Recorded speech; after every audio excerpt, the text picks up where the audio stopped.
This is the Post Shift Podcast, your raw look at the hospitality industry.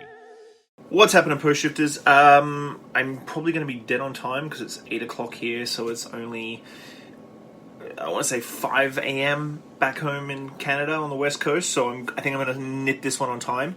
I listened to a podcast today from Bartender at Large. If you haven't listened to it, I'm going to put the link in the description here, with Simon Ford, who is the CEO of 86 Company. As you can see, I'm pretty casual right now. It is, as I said, 8 o'clock. I'm still working. It's Tuesday night here. I've got 10 days left in Singapore, and I have quite a long list of things that I need to achieve and get delivered to my clients before I finish my stint here. I'm really looking forward to getting home. But going back to the point, I want to talk about entrepreneurship and I suppose my story. I don't really class myself as an entrepreneur. I suppose because I've always been in the business of being in business for myself, I suppose. My dad and mum got married. My dad's from England, my mum's from Australia. And my dad was highly trained in the UK Navy, and he came to Australia, and Australia did not view any of his tickets, so his sign writing, and a few other things, as legitimate tickets, so he couldn't use them in Australia. So he came to Australia. Unfortunately, my uncle had a criminal record, so he couldn't go into any sort of police force, which he was highly trained to do in the Navy in the UK. So he couldn't do anything that he really wanted to do when he came to Australia, and so he became a long distance truck driver. And he worked for a lot of people throughout the years, and I remember moving around homes a lot. Like, I went to 14 different primary schools. I think it's about 14 different primary schools and high schools in total. Moved around a lot, changed schools a lot, which I think I've discussed about me not being able to make good friends these days. So we moved around a lot, and it wasn't until he got much older. I would have been 11 or 12, so he would have been in his mid-30s, when he was able to scrape together and do a business loan as well as some grant money, which I remember sitting in the car for hours and hours and hours on end while my mum and dad, because it wasn't electronic back then, it was all had to be driven down to this office, put into the office, interviews, everything like that. And they finally scraped enough money together to get a truck, or a couple of trucks.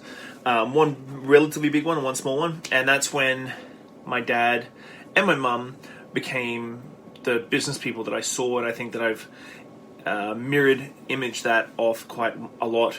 Their creativity when it came to marketing, because again, this is all pre-internet. This is like 1993, 94 was when I started working full-time with the family business. So I was about 13, 14. My brothers were much younger when they started.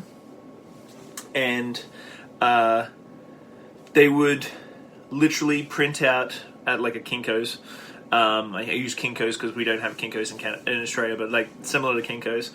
Or print them out at home when we finally got a color printer, and would print out hundreds and hundreds and hundreds of these flyers. And then they would drive around estates. Anyone that didn't have a lawn, they would take the flyer, not put it in the letterbox, but put it into the door, like slide underneath the door.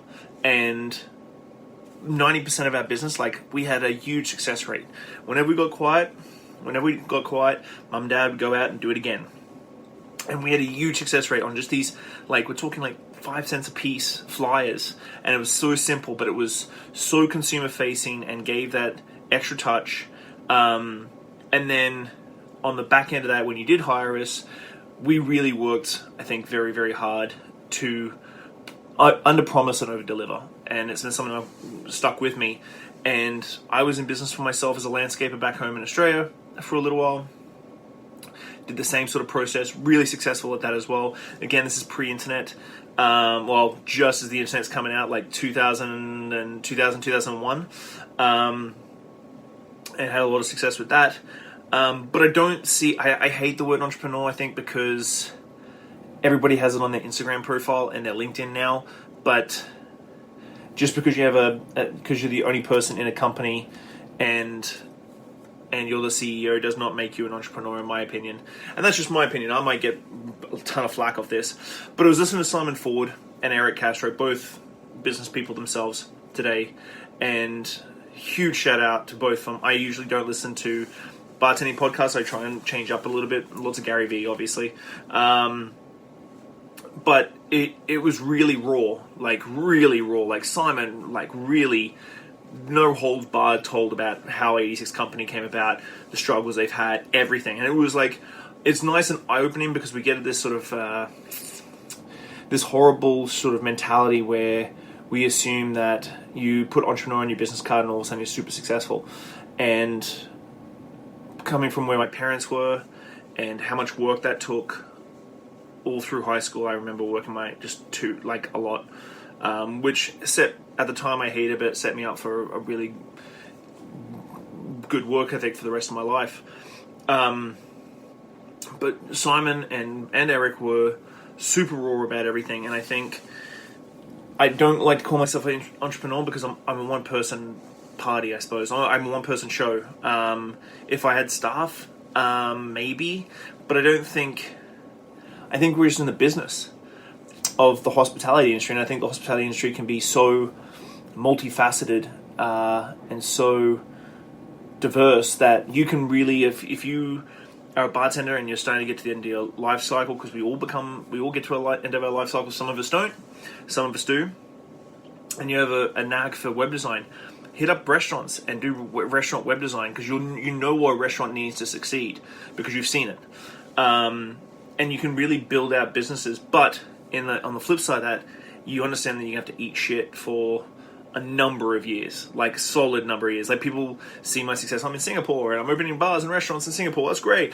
But I've eaten shit for like 5 years. And I'm just starting now to get over this precipice where I'm starting to roll really nicely with cash flow and capital, and starting to build businesses and build my projects out a little bit more. And I'm being very thoughtful in how I do that. My wife's been very understanding when I want to spend X amount of dollars on a bunch of t-shirts for BC Spirits.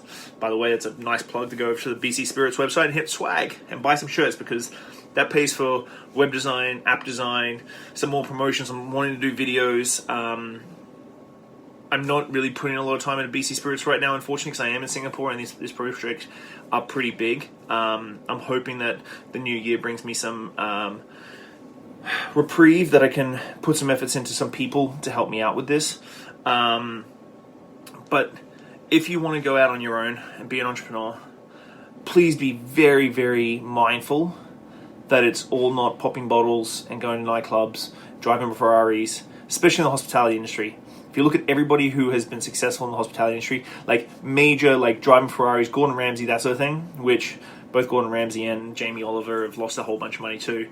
But it's pure, they have fucking 150, 200 restaurants that are making this much profit. So you have to be very mindful that your one restaurant's not going to buy you a Ferrari. And if you want to go into any other business, any side hustles that are hospitality related, you have to be very mindful that the people that you're going to be your clients, who are your guests and your final end game, your clients, if they're in the hospitality industry, they're not going to have a lot of money either. And a lot of my businesses that I've set up have been very wary of the fact, whether it's Human Construct, my design company with Colin Parks, being very, very mindful that restaurant startups, distillery startups, that sort of thing, haven't got a huge amount of budget just to be thrown around on branding, design, websites. Everybody thinks there is. That's why there's been a massive explosion of design houses specifically designed for the BC distillery market or the winery market, stuff like that.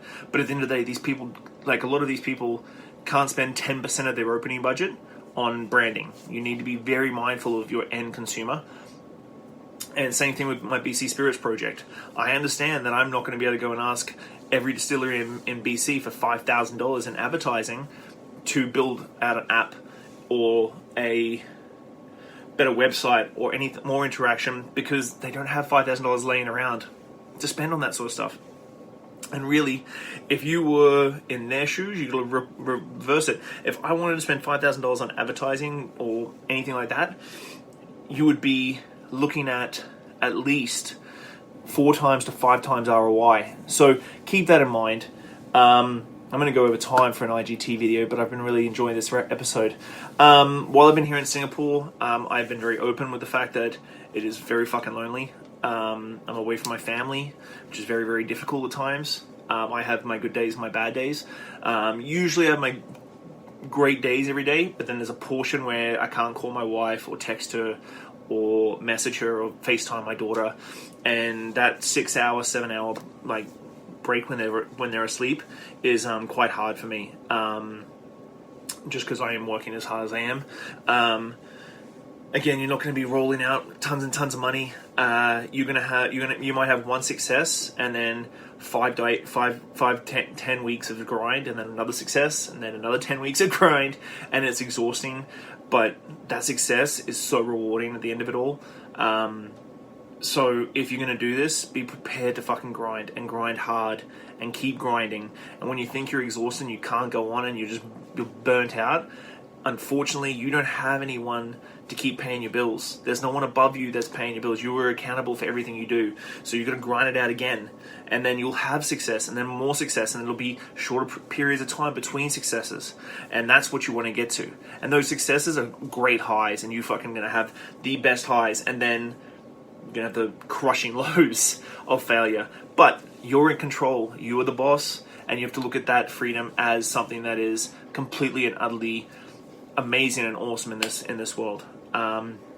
But this is my little take on entrepreneurship. Thank you so much, Simon Ford and Eric Castro, for the podcast. I emailed you both and told you how fucking awesome it was. I can't wait to us cross paths and actually sit down and do this again, or actually chat to you in person. I really look forward to having both of you on my podcast, simultaneously or separate. But thanks a lot, guys. And Post Shifters, thank you very much for everything. I appreciate all the support. Podcast has blown up in the last week and a half for some reason. I don't know why. I think it's some Singaporeans and some Europeans, and everybody's sort of jumping on board with it. So I'm really appreciative of everything. So I'll see you on Friday. Actually, this Friday is Kelsey Ramage. Kelsey Ramage, yeah. Kelsey Ramage is on this Friday from Trash Tiki. Going to be an awesome episode. So thanks a lot, guys. Bye. Thanks, Post Shifters. I hope you enjoyed that episode. If you're listening, whatever platform you're on, give me a good rating, subscribe, listen along. I'm going to keep going. I really enjoy sitting down with people and learning where they're from, what they did, and how they got to where they were. So if you love it, give me a good 5 stars. If you don't, give me 1 and I'll try harder.